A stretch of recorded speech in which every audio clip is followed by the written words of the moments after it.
Please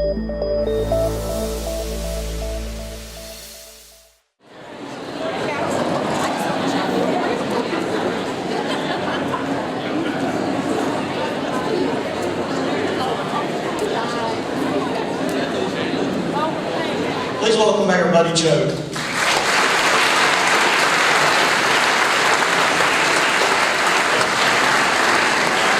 Thank you, Mike. Speaking of mics, I'm going to use this one instead of that one. So I'm not used to speaking with notes, so I'm going to speak without them for right now. But I do want to say, besides the free food and a chance to speak today, I got to remind Mike that I was actually unemployed last year when he asked me to speak. I was between jobs. I had retired, I was out of work, didn't have a job till November the 7th, and they still had this thing. We ate good, we had a good time. So Mike, thank you, appreciate it. You took that into consideration. But it's been a great year for me personally, and my wife's here, Jenny, my mom's here, my youngest daughter, Molly. I appreciate them being here. But if you're a city employee or a department head, would you stand up for me just a minute? Anybody here that works for the city of Trussville? Hey guys, this is who the heartbeat of Trussville is right here. Thank you very much. One of the things I talked about last year when I stood here before you was how I wanted our city to operate and how I wanted people to be representative of the city when they talk to you, our residents, or our businesses, or coming to town. And when I came into office, there's a lot of things that I had to learn. I have a staff at City Hall that literally took me by the hand and walked me through the process, and are still taking me by the hand and walking me through the process. But I could not do it without Lynn and Winnie and Kathy, Rhonda, everybody at City Hall, and I appreciate that. But all the people in this room that have served on boards and committees that support this city, this turnout is not because of the food or me, it's because of a genuine care for Trussville and what's happening in Trussville and the excitement that's around here. But let's not forget how fortunate we are. We live in a community that is a caring community, a loving community. We support each other in times of need, in times of hurt, and that's what makes it special. That's why I appreciate all of you being here today. I'm going to go back to last year and the campaign to get to this point. I talked about two things last year that were very important to me, and I want to thank my council members that are here today and all the support you guys have given me. You got a great council. You guys elected great city council members, and I appreciate that. But we all came together and we wanted to make a difference. 11 months later, I think we've made a difference so far. I wanted to start by saying that when I came in, I wanted to get our department heads together. I wanted to work together, and we're doing that now. We have department head meetings once a month. We talk about it. We introduce each other. We spent the first meeting going around the room getting to know people. I thought that was beneficial. But beyond that, the council and I have worked hand in hand. We started having meetings quarterly to kind of identify the projects that are ongoing and are in need. One of the things that was missing, and I've been living here since 1993, and we've all said it, things get started, but they don't get completed. Things never get done. Well, we wanted to change that mindset, and I think we have done that in the first 11 months. We had a list of projects that we wanted to address and check them off. We wanted to be public. We invited people to the meeting. We listed our projects, and today we've completed over 90% of those that were on our list. And I'm mighty proud of our council, the leadership, and those that are serving. But I talked about two things last year as I was becoming mayor. I felt like the keys to keeping Trussville, the great community that we are, was to keep it safe and to keep it financially sound. And that's what we have tried to do. The commitment from me and the council and to you was to do that.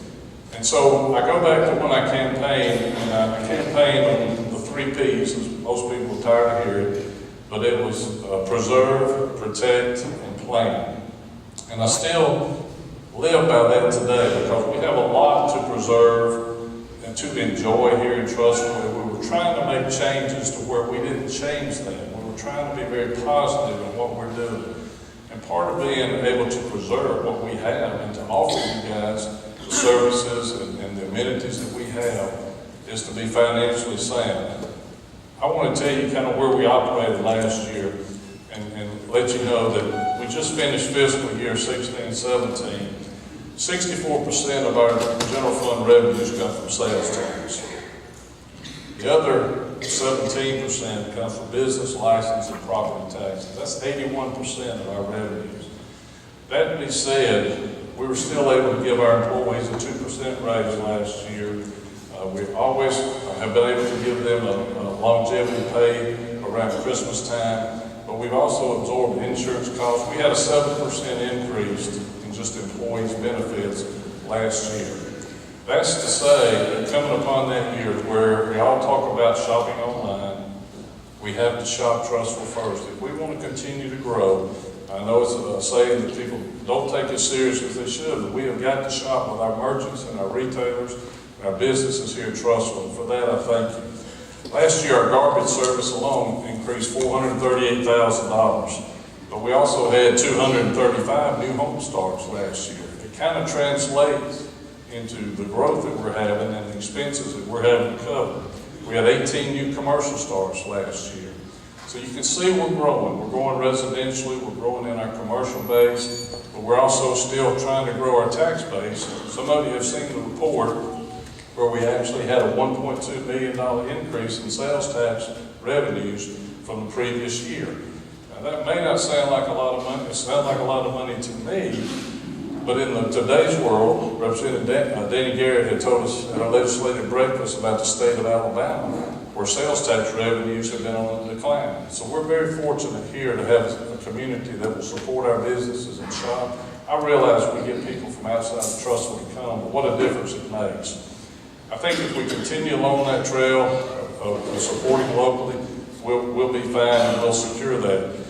The part about protecting Trustful, as I talked about, meant to keep us safe and provide the services that we need. I just want to read you a few things that the council and I were able to do last year. Our police department, we hired 10 new police officers, 10 last year alone. We updated their software program, spent $250,000 to update a software program that would be more compatible with what's going on in 2017. It interfaces more with the local and the state agencies. We purchased 5 new vehicles for our investigators, and then we recently secured a license plate reader, a big ugly thing you'll see in the shopping centers or somewhere where it can read a tag.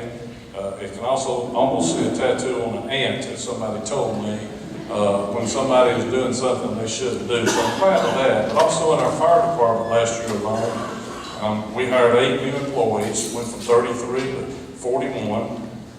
They upgraded the cardiac monitors that they had that provide safety for you, our residents.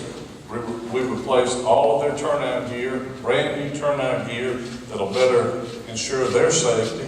Those are things that we wanted to do to protect not only you, but those that are serving. And I thank Chief Bridges, Chief Schatz for an outstanding job. One thing we had to do when I first came in office, we had two new positions that were very critical to us. And I think we've got 2 men in that position that are doing an outstanding job for us. And then the planning is what a lot of you are here today for. And we have worked mighty hard as a council. We have a strategic plan now that we just started. I'm going to step back from just the commercial side. A week ago last night, we met here at the Civic Center with a group of 25 folks. We came together because of a contact that I had made, or we as a city had made through the Birmingham Business Alliance and with one of the top economic development companies in the state of Alabama. We met with them, we went to their headquarters. The economic developers listened to kind of what we wanted to do. I wanted Trustful to be in the game. Joe Knight and I were talking one day. Joe called me, and these businesses that are coming to Jefferson County or looking at Jefferson County, Trustful was not mentioned, Joe. And Joe brought that to my attention. So one of our goals in developing this strategic plan is to come up with a plan that fits us. There's industries, there's manufacturing jobs, there's corporate jobs, there's all types of opportunities that would be good for Trustful but we want to identify that. So we started the process. They're going to identify our strengths, our weaknesses, our workforce, anything that we can do to get people to Trussville. Our schools are doing a fantastic job. That's what's driving this wheel, so to speak. Our schools have been the driving force, and we're trying to find ways now to find other means to support not only the schools, but the city as we grow. I think it's important we get more people to live here and work here as we go along. So now the planning side of it, which most of you have heard about, and I'm excited to talk about today. One of the challenges that we had, and one thing that I campaigned on, as well as my opponents, was to do something in downtown Trussville. Well, we're there now, a lot sooner than I thought we would be, but we're there because of the hard work of our redevelopment authority, who I'm going to thank them in front of all of you, because 5 years ago, that committee or that authority was put together. We had a thrift store, as most of you know, that wanted to come to downtown Trussville. We had business owners in downtown Trussville to put signs and put writing on their windows to not allow this to happen. We felt like it would not be beneficial to us to grow our downtown. So fortunately for us, we found a way to get out of that situation. And from that day, the redevelopment authority was charged with finding tenants to fill the old Food World grocery store. And they did a magnificent job. It took them a couple of years. It was a bad time economically, but we have 2 tenants there, and we're happy to have them in Trussville. But what it also did, it allowed us as a city and a council and a mayor now to keep pushing to find that downtown redevelopment tool or engine to drive the redevelopment, and we have found that. And they're here with us today, and I'll recognize them shortly. So that being said, I kind of want to bring it all to the forefront now. I know everybody's on a time frame, but I'm going to start with one project that 9 years ago, when I got on the council, Mayor Melton asked me to be liaison to the library. And I went to the library, and one of the first meetings I went to, I think it was with friends and everybody else, just beat me over the head about a library expansion. And I didn't really know what they were talking about. I didn't know how many people went to our library. You know, here I am. I'm just glad to be there on the night. So I go to Homewood, I go to Vestavia, I go to Hoover, and I start looking at our libraries. And so here we are in 2017. We'll have a brand new library edition coming on. This is kind of where we were the day the library was taken, the old community center was taken down. That's what it looked like when we got through with it. We finally got a little bit of construction going on. And this is part of what the new library is going to look like. It's going to make us proud to be in the Cahaba area. It's so magnificently designed to be part of that area with the schools, the active theater that's there, the whole feel of the community. This is going to make us proud. It's going to make us want to be a spokesperson for others to come to our library now instead of going elsewhere. This is sort of the inside. I thought this was kind of cool when we looked at the interior of this. If you notice the carpet pattern, if it shows up blue on the screen, the reason for that is it was designed with the flow of the river. Well, guess what river is pretty close to the library? That would be the Cahaba River. So as you'll see in the slides, you can see a little bit of it in the flooring. As we go through, this is just a visual walk of what we're going to have in Trussville, Alabama. After several years of planning and talking, we're going to have an auditorium, we're going to have meeting rooms, we have a concert area or a play or whatever in our new auditorium. And then our children's area will be so much better than we have. We'll have more room, we'll be able to do more things. Our summer reading program, hundreds and hundreds of kids that come to that, we'll now be able to accommodate that. So I wanted to start with that and kind of give you an update. Looks like we'll be in there after the first of the year sometime. We hope to be in there before the first of the year, but we're renovating an older building and adding some things, and we're running into things we didn't expect. But I think you're going to be proud once we get that library open. So let's move to downtown. I kind of gave you a little history of where we were several years ago. And between the city council, the mayor, the RDA, we had these goals. We wanted to attract and revitalize downtown, the shops and the businesses, improve the vehicular access, provide safe, convenient parking, upgrade the appearance of the streetscapes, which we we had none. And then we wanted to create a thriving entertainment district that represents the family-focused values of our town. And that's what we wanted. That's what you wanted. That's what you asked for.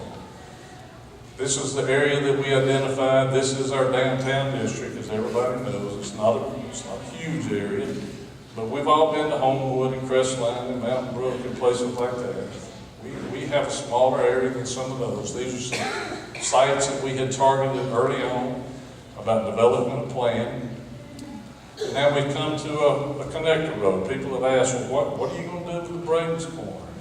Well, the city has now decided, instead of widening Chocolate Mountain Road and tearing that up and going up in front of the Methodist Church and the Baptist Church, we have engineers working on a plan to come down to Tally, which is right between you get to the Baptist and the Methodist Church.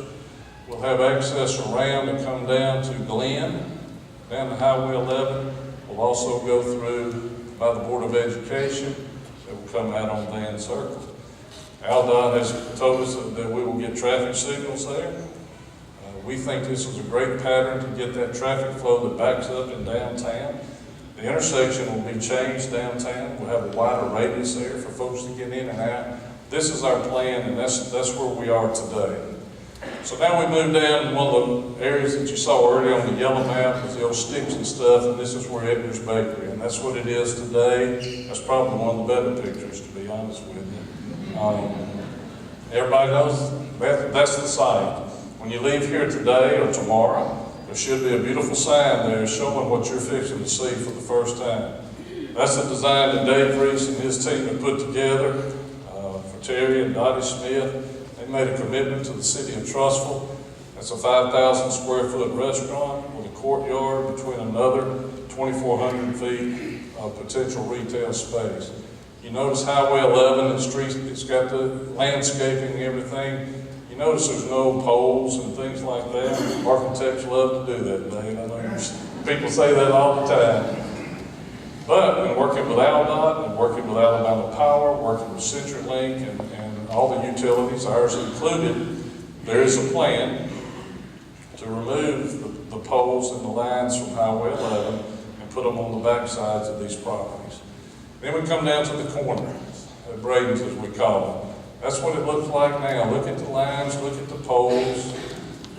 I've driven it so many times I almost became oblivious with some of it, but that's what it is. That's what it looks like. This is our design. If you see the brick building there, some of you know that our last council meeting, Brick Realty made an offer to buy part of Braden's, a two-story, 4,000 square foot building next to Mary's Florist. We can put that building there. This is an intersection design that Darryl Skipper and AlDOT has worked on. We're going to have mast arms with street lights, wider radiuses for turns, brick pavers for crossing. If you notice two buildings on the back of that corner, there is room there for two buildings. I had a meeting with Barber's Company not too long ago with the old bowling alley that sits behind the shopping center. We discussed the possibility of some shared parking or access. We could actually get two buildings there if we prefer it. It's probably not a bad idea. We got a church steeple in the background. Might keep us all safe. But that's, I know, where's Alan? He probably love that. There he is. Anyway, just notice that, Dave. That's good. But that's what we can do in downtown Trussville. That's what we want it to look like, and I think that would make all of us proud. In the future, we're in City Hall. Lynn's here today, and everybody's been down there to do business. You know how we're out of space. We've outgrown it. What are we going to do? There's been talk in the past about moving City Hall, relocating it. We want to keep it in downtown. Obviously, that's what it looks like now. This is our vision for a new City Hall in downtown Trussville. We can have more offices there. We can have more services there. We can be all-inclusive in one building. We can expand that, but still have our jail and our courts and public safety to operate out of there. So I asked Dave to come out one day, and I know that he gave me a couple of options to look at. This is the one that I wanted you to see, potentially what we can do, what we can be as a city. I think that's a reflection of what downtown is going to look like with the Edgar's building and Richard and Ian's building across the way, and kind of what we want to be. I think that brings us up to where we think we're now relevant in the field of how our downtown is identified. This property, Liberty Automotive, that was shot many months ago, it's empty now. Just a rendering of what we have a vision of that being. That's an entrance on Beach Street going to Mara Avenue. Notice Beach and Cedar, I guess that's part of the Dave, I guess that's the streets. That's a fictitious restaurant, but anyway, that kind of gives you an idea of what we can do with that piece of property and what the entrance to Mara Avenue can look like. And we do have people working on this exact plan on the sidewalks, the streets, the lighting, and landscaping and so forth. So now we come to Mara Avenue. We call it Quad 1. RDA, you guys are familiar with Quad 1. We've talked about it forever. And those of you that work at Keller Williams, you've seen us out there going down to the end of the street. That's looking down from Highway 11. That's what it looks like right now. Overhead view, it doesn't look much better. Thought I'd throw that in case it did, but it doesn't. This is what it's going to look like. This is our plan. This is our hope. We have a pavilion there. We have a stage. We have businesses. We have gathering place. This is a family-friendly environment that we would be so proud to have in Trussville, Alabama. Think of the people that would come here instead of going elsewhere just to experience what we get to enjoy every day. Okay, somebody's going to say something about our pavilion thing, but I can't help it. We have Pinch Gut Creek, so what is what is more appropriate than Pinch Gut Pavilion? If any of you have been down on 30A in Florida, the Panhandle of Florida, around Rosemary or Alice Beach or something, there's a place called the Hub. And some of you have probably vacationed there. A couple of years ago, I was down there. In fact, Sidney Neal had told me about it. I went down and looked at it. It just so happened that Dave went down, looked at it. So the concept of the open air with the pavilion and the restaurants kind of was derived from that with some changes. So at the end of Mara Avenue, we plan to have a staged area with a turfed area, not grass. It'll be an artificial turfed area where if we have things, the city will be building the stage and the pavilion. We will be working and scheduling entertainment down there that will allow you to come and bring a chair, bring a blanket. There'll also be the restaurants are in the area, will be able to support it. But this is what it looked like when we went down and visited the Hub. They had a very similar. They had couches and chairs set up on it. So this is our goal. Our hope is to have it where people will be more attracted to the area just because of all the amenities that it will offer, including some entertainment on the stage. Here's the warehouse that is part of the Bell properties, as we know. This is where we plan to have a brewery, another brewery. We have Slack Heat coming as well, one of the first ones to announce that they were coming. But this is where we're going, and that is the design that will be in downtown Trussville. I can't find a whole lot wrong with it. I think it's exciting to see and visualize what it could be. We have one restaurant that we know is committed to come. It's Mel's Restaurant. A lot of you are familiar with it in Avondale. This is part of the property that's out of the flood zone, and that is designed for a new Melt location.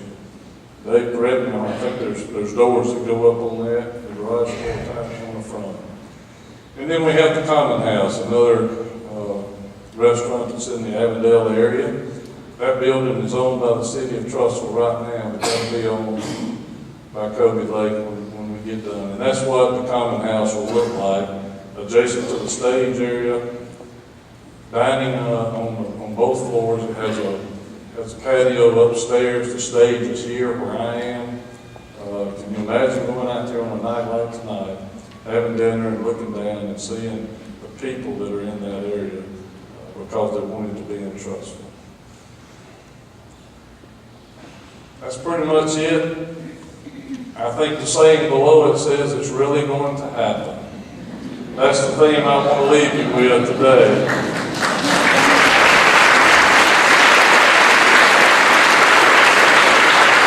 I want this is not an easy task. I told somebody when we started designing this, I've never built a city street, so this is new to me. But our council and I are so excited to do this. And at this time, if you'd allow me, I'd like to recognize some folks that are making this dream really happen. And they're here today, and I'm sure you would like to meet them. Kobe Lake and his wife Ivy are here, part of the group that's coming in to build in downtown Trussell.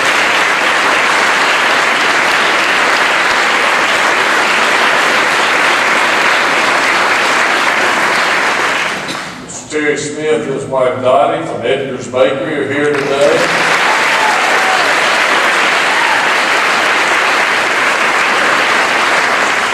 Joe Meadows, Jason Irvin, where are you in the back? Slag Heat Brewery is going to be part of this as well.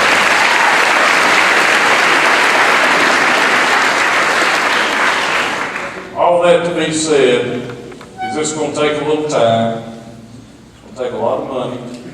It's going to take a lot of patience, but we're going to get there. It's really going to happen.